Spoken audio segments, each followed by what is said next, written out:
नमस्कार, खबरों की खबर में आपका स्वागत है। सीन पलटेगा यही कह कहकर बिग बॉस बनाने वालों ने इस बार बिग बॉस सीजन 14 को बेचा, जमकर इसकी पब्लिसिटी की और अब यही टैगलाइन इनके गले की फांस बन गई है। इसकी स्क्रिप्ट के लेखक खुद इस बात पर पछता रहे होंगे कि आखिर क्यों उन्होंने बिग बॉस 14 के सीजन को ये जुमला दिया। देखा जाए तो वाकई इस बार सीन तो पलट गया है, ना सिर्फ बिग बॉस के लिए बल्कि खुद सलमान खान के लिए भी। ना सिर्फ सीन पूरी तरह से पलट गया है बल्कि हम तो कहेंगे कि उल्टा पुल्टा हो गया है। वैसे भी हिमाचली शेरनी कंगना रनौत की ही तरह एक और हिमाचली लड़की रुबीना दिलहैक ने भी बिग बॉस के घर के अंदर जिस तरह से सल्लू मियां समेत तीनों सीनियर्स की क्लास लगा रखी है, उससे तो अब बिग बॉस वाले सोच रहे होंगे कि क्यों उन्होंने इस बार के शो में एक पहाड़न को न्योता देकर आ बैल मुझे मार कर लिया। खैर, इस बार बिग बॉस की टीआरपी का खेल पलटने से सल्लू मियां समेत पूरी टीम इतनी बौखला गई है कि लगता है सबके दिमाग में कचरा भर गया है। मैंने सुना है कि इस बार बिग बॉस की टीम को समझ में ही नहीं आ रहा है कि जनता के गुस्से से कैसे मुकाबला किया जाए।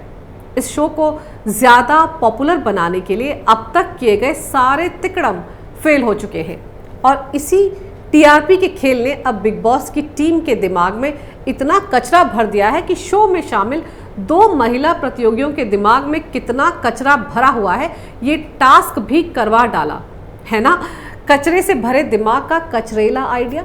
और इस टास्क से तो एक नई बहस भी छिड़ गई है कि बिग बॉस के निर्माता और खुद सल्लू मियां महिलाओं के बारे में क्या यही राय रखते हैं, कैसे उनके हौसलों को कुचलने का काम करते हैं, कैसे उनका अपमान करके डीरेल हो चुके अपने शो को फिर से पटरी पर लाने की घटिया कोशिश कर रहे हैं। पता नहीं इसे बनाने वाली टीम और इसके सबसे महंगे एंकर भाईजान के दिमाग में कचरा भरा है, भूसा भरा है या फिर गोबर। इस पूरी जमात को कचरा सिर्फ महिलाओं के दिमाग में ही क्यों नजर आता है। रविवार को सल्लू मियां की मौजूदगी में घर की 2 महिला प्रतियोगियों रुबीना और निक्की में से किसके दिमाग में ज्यादा कचरा भरा हुआ है ये टास्क करवाया गया। ताज्जुब तो यह है कि मियां सल्लू इस दौरान ये समझाते रहे कि कचरे का मतलब भूसा भी हो सकता है। अब महिला प्रतियोगियों के दिमाग को कचरे से भरा बताने वाले इस टास्क का दरअसल मकसद क्या था और बिग बॉस की टीम को इस घर में मौजूद बाकी प्रतियोगियों खासतौर पर मर्दों के दिमाग में भरा भूसा या कचरा नजर नहीं आया। इस टास्क के जरिए क्या हम ये समझें कि सल्लू मियां और सिद्धार्थ समेत घर में मौजूद सारे मर्दों को बिग बॉस की टीम ने क्लीन चिट दे दी कि उनके दिमाग में तो कभी कोई कचरा हो ही नहीं सकता।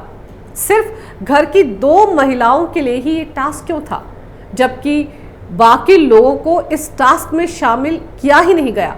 सुना है कि इस टास्क को लेकर सल्लू मियां इतने उत्साहित थे कि लंबा लंबा ज्ञान बांटते नजर आए और इसी दौरान रुबीना ने भाईजान का खेल पलट दिया और वो इस टास्क के पीछे छिपे एजेंडे को लेकर भाईजान से भिड़ गई। जी हाँ, वैसे भी बॉलीवुड वाले आजकल हिमाचली लड़कियों से काफ़ी खौफ खाते हैं। रुबीना ने इस टास्क पर सवाल उठाए और अपनी दलीलों से सल्लू मियां की बोलती बंद कर दी। मज़ेदार तो यह है कि घर के बाकी लोग तीनों सीनियर्स और सल्लू मियां की चापलूसी में ही लगे रहते हैं, इसीलिए वो सलमान के सामने जुबान खोलने से भी डरते हैं। लेकिन रुबीना जमकर सवाल जवाब करती हैं और अपनी बात दमदार तरीके से रखती भी हैं। वैसे इस बार बाहर से तो सल्लू मियां बड़े बदले बदले से नजर आ रहे हैं, लेकिन दिमाग में इनके भी कचरा ही भरा हुआ है। अगर कचरा या गोबर नहीं भरा हुआ होता तो बॉलीवुड का ये दबंग पिछले 5 महीने से खामोश क्यों है। सुशांत के साथ किस तरह का 36 का आंकड़ा था भाईजान का वो तो हर किसी को पता है, लेकिन बॉलीवुड की ही एक और हिमाचली शेरनी कंगना रनौत अकेले ही सच की लड़ाई लड़ती आ रही हैं, तो ये दबंग खुद को सुल्तान समझने वाला टाइगर किस कचरे के ढेर के अंदर छिपा बैठा था। तब क्यों उसके समर्थन में कुछ नहीं बोला।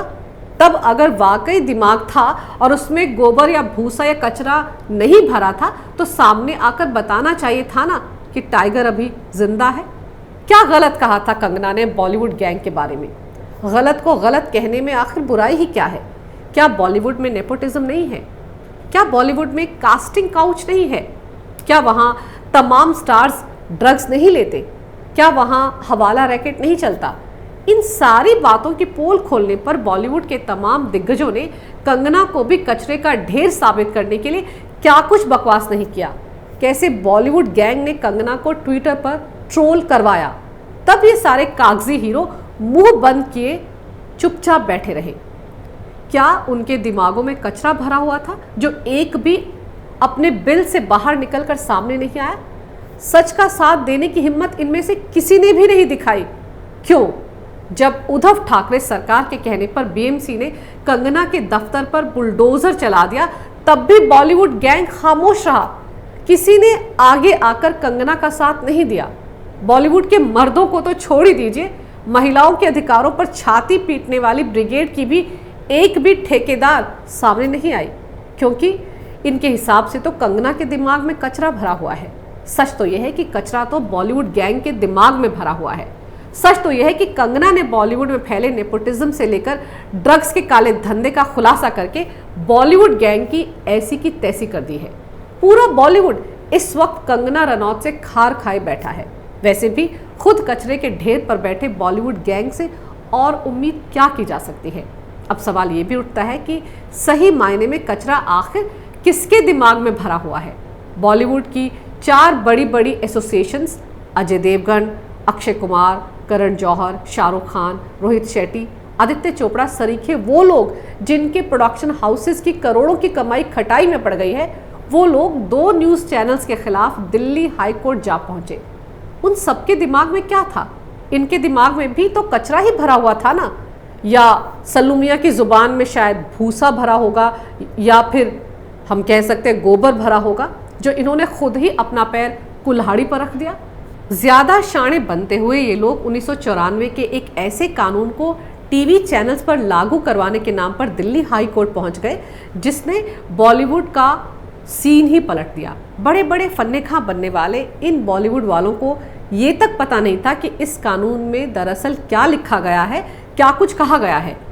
सही कहा है किसी ने, पढ़ाई लिखाई सिर्फ नौकरी के लिए ज़रूरी नहीं होती, बल्कि अपने खुद के विकास के लिए, अपनी नॉलेज को बढ़ाने के लिए भी पढ़ा लिखा होना बहुत ज़रूरी है।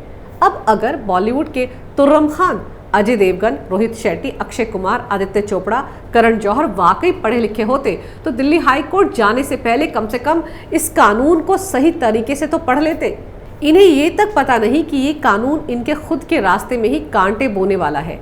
वो कानून जो अब तक ढका छुपा हुआ था, उसे ये बिरादरी खुद ही चर्चा में लेकर आ गई, और बॉलीवुड की इस जमात ने खुद ही दिल्ली हाई कोर्ट से गुहार लगाई है कि वो इस कानून को चैनल्स पर लागू करवाए, ताकि कोई बॉलीवुड को बुरा भला ना कह सके, ना कचरे का ढेर कहे, ना उन्हें ड्रगिस्ट कहे, ना इन्हें कागजी हीरो कहे, ना इनकी फिल्मों को फ्लॉप कहे, और ना ही अर्नब गोस्वामी इन्हें गालियां दे।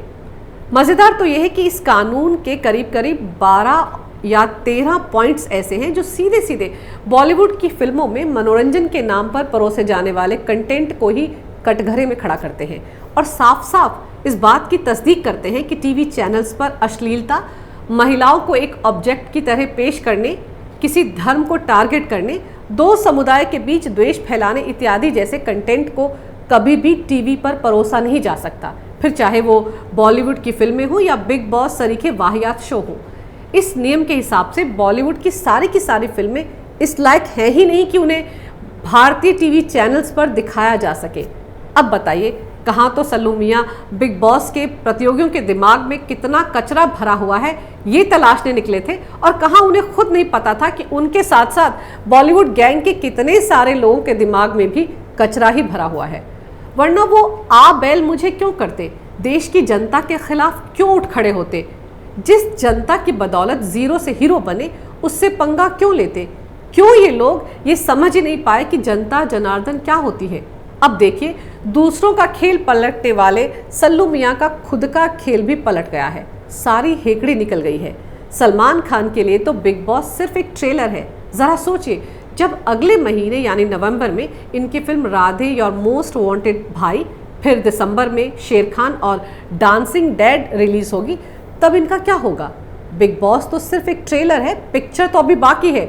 तब जब जनता इनका खेल पूरी तरह से पलट देगी, तब क्या इन्हें समझ में आ जाएगा कि कचरा आखिर किसके दिमाग में भरा है? अगर आपको मेरा ये वीडियो अच्छा लगे तो कृपया इसे लाइक करें, शेयर करें और हमारे चैनल को सब्सक्राइब जरूर करें। देखते रहिए कैपिटल टीवी।